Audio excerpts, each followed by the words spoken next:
आणि इतकं सुंदर जसं अयोध्या में म्हटलं रामलला आएंगे मंदिर वही बनाएंगे तो हमारा भी हनुमान नीचे से ऊपर आ गया और इतना सुंदर मंदिर, अरे वहां से दिख रहा था पूरा आपका मुकुट, आपका वो इतना दूर से दिखता है। तो हमारे वारकरी बोले अरे 2 मिनिट में आ भी गया मंदिर।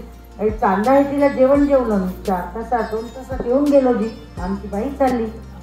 आणि नीताबाईची तळमळ होती की कसंही असो किती पाय दुखो, आत्ता आजारातून उठली, तापात होती महिनाभर, पण आमचे पोरं म्हणाले आई गाडीत बसशील जा, कारण तुझा सत्संग तू आम्हाला हवी आहेस। त्याचं प्रॉमिस पूर्ण झालं, गाडीत बसली, थोडा दूर दुखले, पण एवढ्या 150 वारकऱ्यांना घेऊन माऊली आली आणि तुमच्या दर्शनाला आज आम्ही इथे आलो। महाराज धन्यवाद। आल्याला सुंदर सुधीरनी शारदा दिसली नाही सुनबाई तुमची, तर आम्हाला कळलं की तुम्हाला दुसरा नातू झालाय, तालिया लक्ष्मी पाहिजे होती असं समजलं। पहिला मुलगा सुधीर, घे सुधीर, पहिला मुलगा पहिलीत आहे आणि आता दुसराही मुलगा झाला। शारदा सगळ्यांना माहिती आहे, हसत स्वागत करते पालखीचं। मी पटकन जाऊन पहिले घरी गेली तर म्हणे नाही माहेरी गेली आहे, बरं नाही।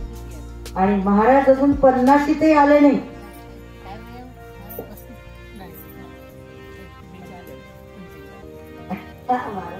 पाठ होऊन गेलाय आपल्या सर्वांना। सर्वप्रथम माझे परमपूज्य ब्रह्मलीन सद्गुरू कार्तिक महाराज यांच्या श्रीचरणी नमन करतोय। त्याचप्रमाणे प्रभू हनुमानजी महाराज यांच्या सुद्धा श्रीचरणी माझा कोटी कोटी नमन, नतमस्तक प्रभू रामाच्या चरणी। आणि मी असा कधी विचारही केला नसेल, आज चंद्रपूरवर माझी माय आहे, पण तिच्या स्वरूपात मी त्या वाटेवर बसलोय एक भिकारी म्हणून, आणि माय सोन्याच्या पावलान या ठिकाणी येत आहे। ज्या दिवशी एक अनुभव आहे की ज्या दिवशीपासून माय येत आहे त्या दिवशीपासून मी जेवढं जमलं तेवढे सेवा करण्याचा प्रयत्न केला। आणि जशी जशी प्रत्येक वर्षी माय येत आहे तसं तसं माझ्यात बदल, माझ्या आश्रमाचा बदल सुद्धा होता। त्या माझ्या या चंद्रपूरच्या महाकाली मायच्या चरणी मी कोटी कोटी नमन करतो। हे आहे ईश्वराचं कार्य कधी न थांबणार, हे आहे ईश्वराचं कार्य कधी न थांबणार। तुम्ही चालत राहा ते संग येणार, तुम्ही चालत राहा ते संग येणार। संग कुठं येईल रे, संग कुठं येईल, मेल्यावर तुमचे धन नाही दौलत, फक्त हा हरिनाम तुमचा वर्त तुमच्या परत त्या जन्मात येईल रे, आणि ते जन्म सुधरून देणारा हे हरिनाम।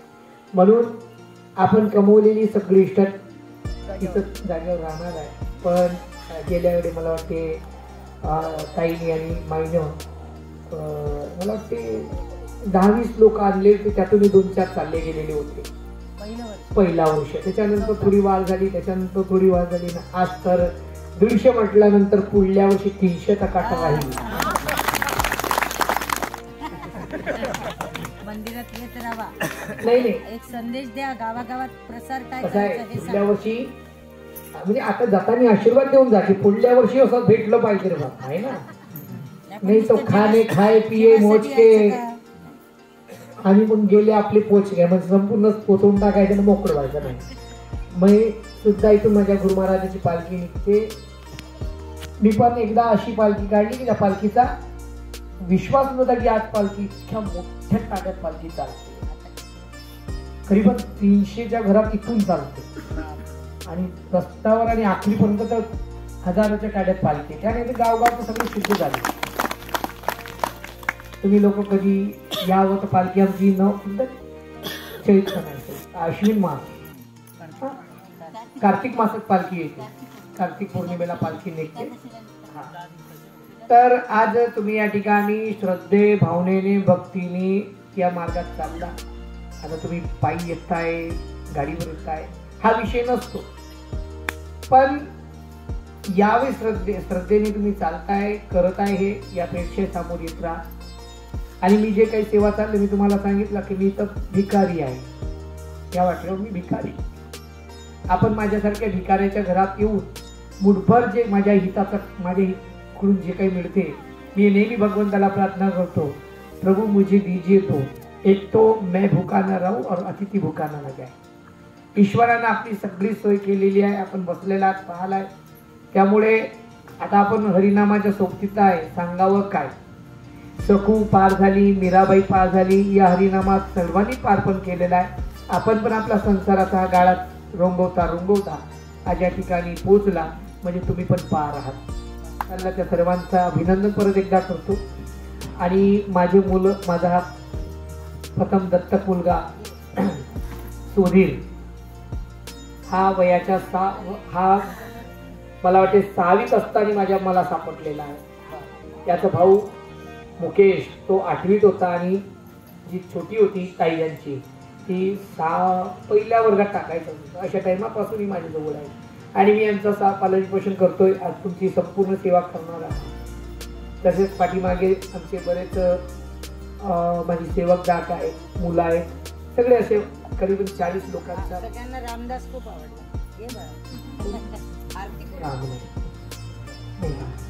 आता हाय आम्हाला 4 वर्ष झालं. 4 वर्ष तुम्ही पाहिजेच आहे. त्याला काही सांगायचं का? कुठलाही लालच नाही, कुठली काहीच नाही. एवढेच कपडे द्यायचे त्याला.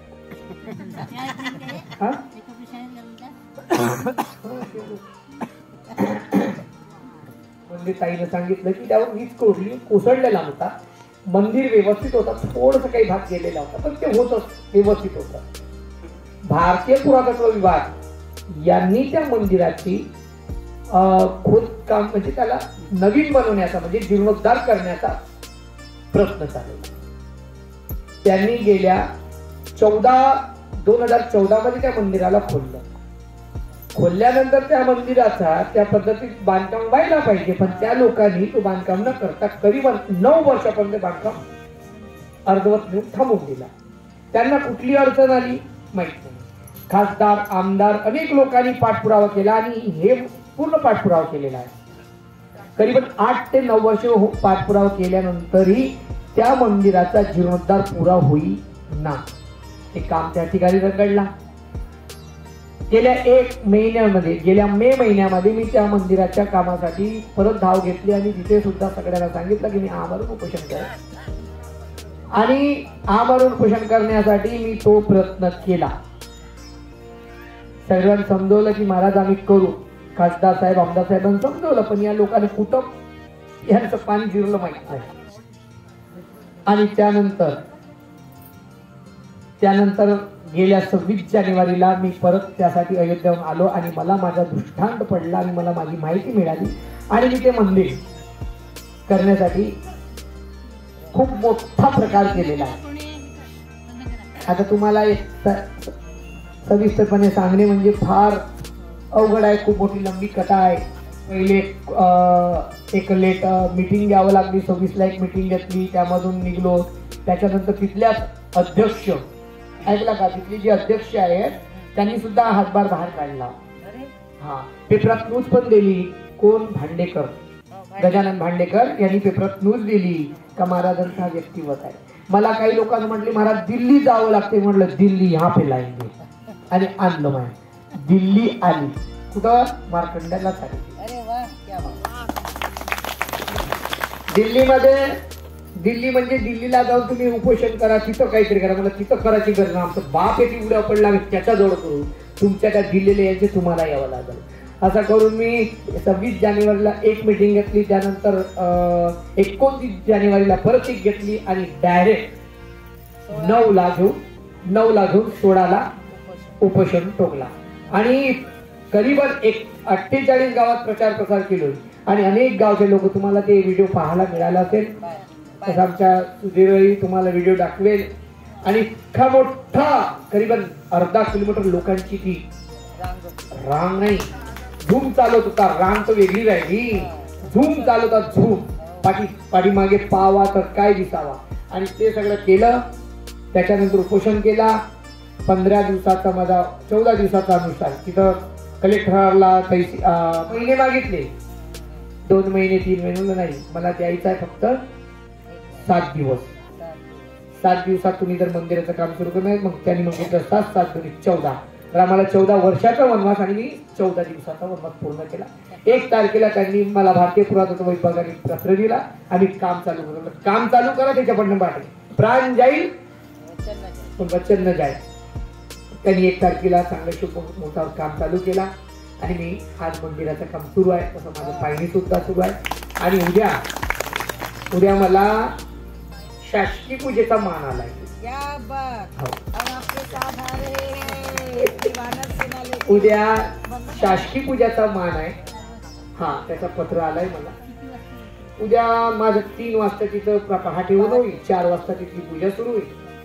आणि आहेत सोबतीला मुनगंटीवर साहेब आहेत तुमचे इथं शासकीय लोक आहेत. चरणावर चालायचं. महाजनो येणे गता असं पंथ हा, त्या पंथावर चालायचं. इथून जाऊन नुसतं खाऊन गेले असं नका करू. तुम्ही 5-5 लोक घडवा, तेव्हा काही ते पुण्य पदरात पडेल, नाही तर पुण्य पदरात पडणार नाही. जेजूर महाराजांचे पुन्हा पुन्हा आभार. या सगळ्या कर्मचारी, आमचे सगळे सेवक, त्यांचे आभार की ते आपली सेवा करतात.